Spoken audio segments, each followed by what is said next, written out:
When I was a boy, I, like many children do, I suppose, had an incredible fear of the dark. After being tucked in at night, I would beg and plead for my mom and dad not to shut out the lights, and they always agreed.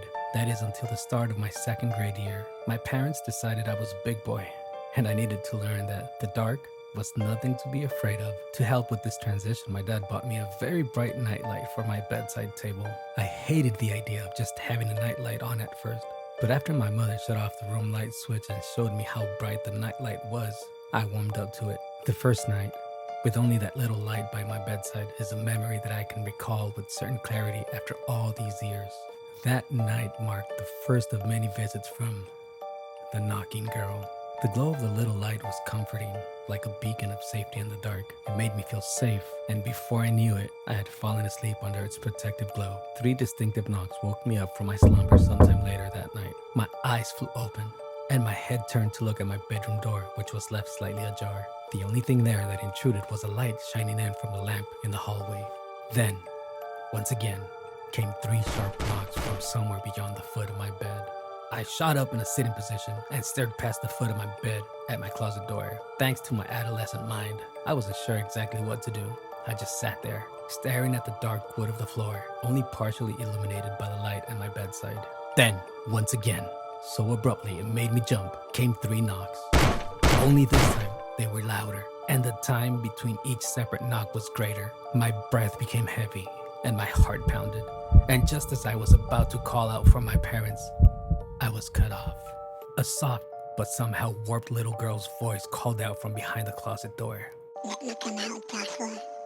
I'm so lonely. I screamed. I screamed louder and harder than ever I had at that time or ever since then. Both of my parents burst into my room and asked me what was wrong, but I couldn't answer.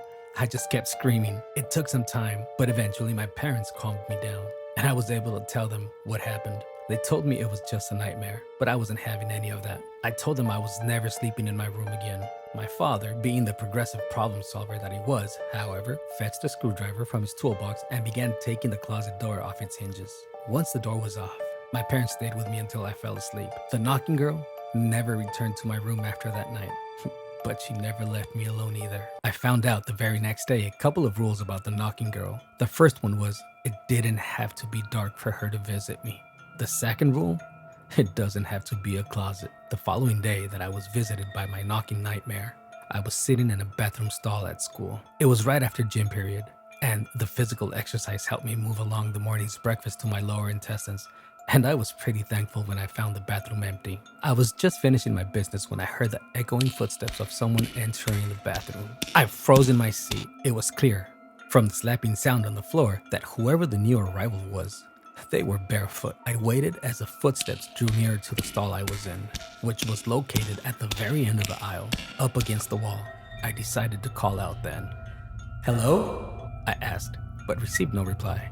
Only the slap, slap, slap of feet on the linoleum. Somehow, the silence was more frightening than if anything at all would have answered me. I didn't call out anymore after that, but out of instinct, I picked up my feet slowly off the floor and scooted as far back under the toilet as I could, placing my feet on the rim of the bowl. Slap, slap, slap. The footsteps were nearly at my stall now, and I closed my eyes tightly as the sound of the steps continued. Slap, slap, slap. Whoever was out there now was directly in front of my stall. I kept my eyes closed and hoped the intruder would just leave. Then, a familiar sound resounded throughout the bathroom and stopped my breath in my throat. 3 hard knocks pounded against the door of my stall, followed by that same warped voice. Joshua, there's nothing to be afraid of. I only want to make you my friend. Tears began to freely fall from my closed eyes, and I shouted, "Go away!" Joshua, The voice replied. don't be like that. If you don't let me in, I will have to come in there after you. The threat made me open my eyes, and what I saw under the door made me scream until I sent myself into a panic attack and blacked out. Under the stall, I could see 2 bare white feet, but that's not all that caused me to lose consciousness. A face stared at me from under the stall. The face of a girl with wide, glaring blue eyes and a mouth that had its bottom jaw removed so that her tongue hung down and swung loosely from her open mouth. Her neck was unnaturally long and twisted underneath the stall door, just enough so that her head was partially in the stall with me. Those blue eyes are all that I remember before waking up in the nurse's office. Apparently, the school janitor was mopping the hallway just outside the bathroom when he heard me screaming bloody murder. The school called my mom, and I was questioned over and over about what happened to me in the bathroom. I really didn't know what to say, so I made up a story about falling asleep while I was on the toilet and having a nightmare. The school sent me home anyway. My mother was furious.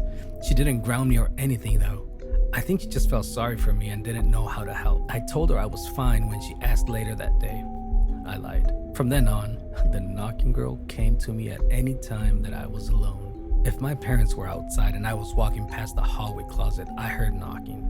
If I was alone in the kitchen, I could hear knocking coming from inside every single cabinet. Sometimes, she would call out from wherever she was knocking, telling me that she needed a friend to keep her company. I don't know why she couldn't just open the door and come and get me, but I was sure as hell glad she didn't. It didn't occur to me immediately, but eventually, I wondered how she could even speak in the first place if her jaw was removed. I suppose if you're being haunted by a spirit, that is a silly thing to wonder, but honestly, I sort of got used to her eventually. She even stopped speaking altogether. She just knocked from behind whatever barrier she could, for whatever reason, not to pass through. That made it easier to become more relaxed. I don't mean to say I was never afraid of her. Don't get me wrong. I never wanted to see that horrible face again. But as I grew older, she sort of became a normality. I just lived my life by specific rules. I never went to public bathrooms anymore. My bathroom breaks were scheduled at home when people were in the house. I also grew accustomed to never opening the door unless someone I knew was on the other side of it. Then, when I was 10 years old, the worst happened. I was staying all night at my friend Reggie's house. Yes, I had a friend despite being known as the kid who passed out in the bathroom one year. I was popular enough, though I never told anyone about the knocking girl. That's probably why I didn't have any trouble making friends. God, I wish I would have. Reggie and I were sitting in his basement playing Nintendo on a small TV down there when Reggie decided he was going to get us a couple of sodas. He opened the basement door and bounded up the stairs, shutting the door behind him as he did so. I continued playing until I heard a loud knock from the front door. Then I heard footsteps as Reggie walked from the kitchen to his front door and opened it. I heard the muffled noises of what I took as quiet conversation, and then the front door slammed shut. All of this happened, but I was only half paying attention as I was pretty immersed in the game. I heard Reggie walk back to the kitchen, and then, after a moment, I heard footsteps on the basement stairs again. Then, from the bottom of the door, rang out 3 hard knocks. I froze. My heart raced in my chest as my thoughts immediately went to the knocking girl. Reggie? I called out. Yeah, man. Could you open the door for me? I brought some snacks down too, and my hands are full. It was Reggie's voice. All right, and although he sounded a bit off, I assumed it was from the strain of holding a load of junk food. Hold on just a minute, I said, getting up off the couch and walking over to the door. Before I could reach the door, however, he knocked 3 more times with his foot. Hold on, I'm coming, I said, a little irritated. But then I stopped just before my hand touched the door handle. A half-formed idea was brewing in my mind, a mystery that I'd been wondering about for quite some time. But I was just missing one piece of the puzzle, a piece that I would never have because it would mean endangering my own life. I hoped I was wrong then, but I thought that Reggie must have unwittingly provided the first piece when he answered the 3 knocks at the front door. I then knew how the knocking girl could speak without a bottom jaw. It was likely that what I once thought belonged to her never did. There was a sizable gap at the bottom of the basement door, and I fell down to my hands and knees to peer under it. When I did, I was met with the immediate sight of 2 piercing blue eyes. I threw myself back and scooted my butt all the way against the far wall as the basement door began to immediately assailed by a fury of angry knocks. No! I could hear a voice from the other side of the door shriek as the pounding of the door grew louder. The voice was not quite the knocking girl's and not quite Reggie's, but a combination of the 2 alongside several others. No, you will be mine, boy.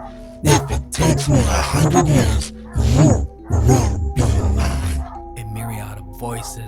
assaulted my eardrums, and I had to cover my ears because the pounding and screaming became too loud. My heart began to race, and I began to cry loudly as I was stricken by my second panic attack, and I fainted. I woke up some time later in Reggie's living room, surrounded by my parents, as well as Reggie's mother, crying, along with some policemen in uniform. The police asked me questions while my dad stood there listening to the interrogation, and my mother tried to console the woman who would never see her son again. They asked me if I remembered what the intruder looked like, and they asked me how I kept the door barred while he attempted to break it down. I didn't really know what to tell them, so I just shrugged and nodded to most of it. I was confused and scared. I didn't know how to tell them that there was no conventional intruder. I later found out that Reggie's mom had left the house just before Reggie came up to get us snacks. She needed to go get some milk for the dinner she was going to prepare for us and thought we would be fine in the 5 minutes it would take her to get back. When she got home, she found the basement door with several scratches and indentations in the wood. She found me at the bottom of the stairs, unconscious, and immediately called the police and ambulance. While she was on the phone, she frantically searched the house for Reggie. Like I said, she never found him. I felt bad for Reggie. I felt bad for his mom, but I didn't know the knocking girl would have come after anyone else. How could I have? Still, I wish I would have said something even then. If I had, maybe Reggie wouldn't have been the only disappearance I would ever have to mourn. That day at Reggie's house was so long ago. I am a fully grown adult now, living in my parents' house that was left to me in their will after they, too, disappeared. Every door in my house is removed, of course, except for the front and back doors. Tonight, I'm opening my 3rd bottle of whiskey this week. It's easier to handle the nights when I'm toasted. Tonight will be like every other night. I will sit in my easy chair facing the front door, and I will wait for the knocking girl to come. She always does. Sometimes she speaks in my mom's voice. Sometimes she speaks in Reggie's voice. Sometimes she speaks in my dad's voice. And sometimes she speaks in a completely different voice that I may or may not recognize. But she always knocks, entreating entrance into my home. I've dealt with the knocking all my life, and at 33, I have grown quite tired of the knocking. With each bottle of whiskey, however, I believe I am growing closer to answering that knock. Maybe tonight will be that night, and I will let the knocking girl inside to play.